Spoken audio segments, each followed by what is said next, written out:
আসসালামু আলাইকুম। আচ্ছা, হঠাৎ করে একটা কথা মনে পড়ল। আমরা আসলে সকলেই সফল হতে চাই। তবে আসলে কাজকর্ম করেও আমরা কয়জন আসলে সফল হতে পারি? বা সফলতা আসলে জিনিসটা কি? এটা আমরা অনেক পরিশ্রম করেও কেন আমরা পাই না? সফলতার মূল মন্ত্র হচ্ছে কন্টিনিউয়াসলি একটা কাজে লেগে থাকা এবং স্মার্টলি করে যাওয়া এবং মানে আমার ভিজুয়ালাইজেশনে সেটা দেখতে পারা যে আসলেই এটা আমি করতে পারছি বা করতে পারবো। এটা যদি আমাদের মধ্যে থাকে বা আমি যদি ভিজুয়ালাইজ করতে পারি যে এই কাজটা আমি যে করছি এটা ভবিষ্যতে বা 2 থেকে 3 বছর পরে কি হবে এটা আমি নিজ চোখে দেখতে পাচ্ছি আমার এবিলিটি দ্বারা, আমার কর্মক্ষম দ্বারা, বা এবিলিটি না থাকলেও আমি যদি এটা দূরদর্শন এই জ্ঞানটা আমার থাকে তাহলে তো আমি অবশ্যই বুঝতে পারবো। এটা যদি আমি প্রতিনিয়ত ভিজুয়ালাইজ করতে পারি তাহলে আমার মনের মধ্যে একটা জেদ তৈরি হবে এবং এর দ্বারা দেখা যাবে যে যেটা অসম্ভব এরকম কিছু কাজও আমাদের দ্বারা আমরা করে ফেলতে পারবো, কোনো সমস্যা নেই। আমরা যেটা পারি না বর্তমান সময়ে আমরা শিখে নিতে পারি, কোনো সমস্যা নেই। তবে আমাদের কনসিস্টেন্সি লেগে থাকতে হবে। এই জিনিসটাতে আমরা এতটা পিছিয়ে থাকি। আমরা একদিন একটা কাজ করি, সেই কাজটা যে কন্টিনিউ করে যেতে হবে এটা আমরা ভুলে যাই বা এটা আমরা করতে পারি না। তখন দেখা যায় যে আমরা কাজ থেকে অনেকটা পিছিয়ে পড়ি।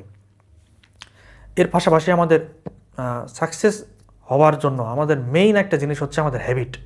আমাদের হ্যাবিটটাকে ঠিক রাখা, হ্যাবিট চেঞ্জ করে সুন্দর একটা হ্যাবিটে আমাদের নিজেকে নিয়ে আসা, এটাই আমাদের মূলত সফলতার মূল একটা চাবিকাঠি বলা যায়। যেমন এখানে ধরা যায় যে আমি প্রতিদিন সকালে ঘুম থেকে উঠলাম। প্রতিদিন যদি আমি একই টাইমে ঘুম থেকে উঠি তাহলে আমি যদি সকালে ধরেন ভোর 5টায় বা 6টায় আমি ঘুম থেকে উঠলাম, এখানে যদি আমি যত ভোরে উঠতে পারি এটা আমার জন্য আরও ভালো। আমি ভোরে যদি 5টার দিকে উঠে ফজরের নামাজ পড়ে এরপর যদি আমি কাজ শুরু করি, এখানে 5টা 6টা থেকে 10টা পর্যন্ত যদি আমি এই টাইমটা কাজে লাগাইতে পারি, এই টাইমটা অনেক মানে সাউন্ড একদমই কম থাকে।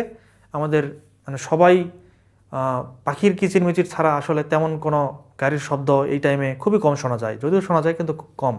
এই টাইমে আমরা মনোযোগ দিয়ে যে কোনো কাজ খুব দ্রুত সময়ের মধ্যে করতে পারি এবং যেটাই করে না কেন এটা আমাদের মনে গেঁথে থাকে। তো এই টাইমে যদি আমরা কাজ করতে পারি, এখানে 3 থেকে 4 ঘন্টা যদি আমরা কাজ করি তাহলে দেখা যায় যে আমাদের দিনের মধ্যে আমাদের যত রকম মানে মনে হবে যে আমরা সারাদিনই যে কাজ করলাম, আর সারাদিনের যে কাজ এই 3-4 ঘন্টার মধ্যে কমপ্লিট, সারাদিন আমি টোটালি ফ্রি, এরকম একটা সিচুয়েশন তখন তৈরি হয়। এটা আমরাও আগে করেছি। অনেক সময় দেখা যায় যে যদিও সব সময় পারি না, অনেক সময় করার পরে এটা আমরা বুঝতে পেরেছি যে হ্যাঁ এটা আসলেই কাজ করে। 12টার পরে দেখা যায় যে তেমন কোনো কাজই থাকে না, সব কাজ ওই সকাল এর মধ্যে কমপ্লিট হয়ে যায়। তো এরকম বিভিন্ন হ্যাবিট যদি আমরা তৈরি করতে পারি যেগুলো আমাদের পজিটিভিটি বাড়াবে, আমাদের মাইন্ডসেটকে ঠিক রাখবে এবং আমাদের যে কাজ এটার প্রতি আমরা আরও আকৃষ্ট হব এবং আমাদের যে ভিজুয়ালাইজ যে ছিল যে প্ল্যান বা যে গোল আমরা দেখেছি এটার দিকে আমরা আস্তে আস্তে এগোতে পারবো। তো বিভিন্ন এখানে হ্যাবিট তৈরি করার কথা বলা হয়েছে যে এই হ্যাবিটগুলো যদি আমরা তৈরি করতে পারি তাহলে আমাদের লাইফ থেকে আমাদের লাইফে আমরা যা চাই তাই আমরা অর্জন করতে পারবো ইনশাআল্লাহ। আরেকটা জিনিস যে আমরা আসলে একটা জিনিস যখন করতে যাই তখন আমাদের অনেক সময় হয় না। এই না হওয়ার পিছনে একটা কারণ থাকে যে আমরা যেটা আমরা করতে চাই, করতে গেলাম একটা জিনিস হইল না, তখন আমরা এটা ছেড়ে দিই। না, এটাকে আরও অন্যভাবে করতে হবে, বিভিন্নভাবে করতে হবে। একটা কথা আছে না যে একবার না পারিলে দেখো শতবার। শতবার দেখতে হবে ঠিকই, কিন্তু একইভাবে যদি আপনি একই ভুল করে যান তাহলে রেজাল্টটা একই আসবে। আপনি যদি রেজাল্ট আলাদা চান তাহলে আপনাকে ইনপুটে দিতে হবে অন্যরকম। আপনি সেই কাজটাই অন্যভাবে করেন, অন্য কোনো ওয়েতে করেন, তাহলে আপনি দেখবেন যে আপনার রেজাল্ট চেঞ্জ হয়েছে। এখানে বলা হয় না যে আপনি যদি আম চান তাহলে আপনাকে আমের গাছই লাগাতে হবে।